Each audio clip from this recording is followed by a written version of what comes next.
Special shout out to my new subscribers and those who continue to support. We'll be making today for you a pineapple peel drink. Yes, we don't waste anything in Jamaica. Those are pineapple peels, as you mentioned, and we're adding ginger to it. You have to grate the ginger.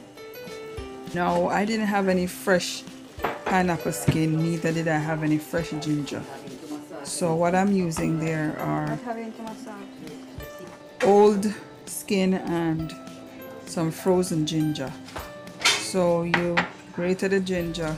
Of course, you have to make sure that you wash the pineapple very well before you peel it, and you don't use the top part of it, the stem part or the bottom part. You cut that away.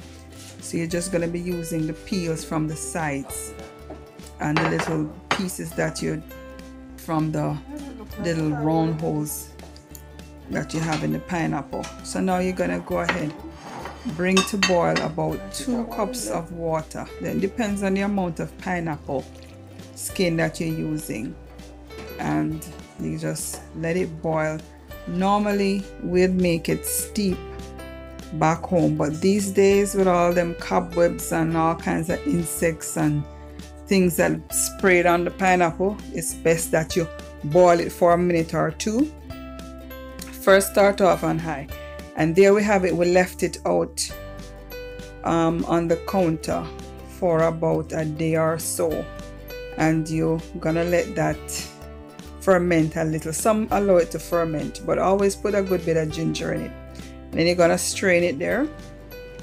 Use a very fine sieve to strain it, and make sure you get all that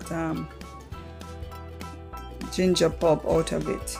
And then you're gonna sweeten with sugar of your choice, and you're gonna add some lemon juice, an ample amount, and there you have it. It's gonna be a lovely, delicious drink. As always, thank you for watching.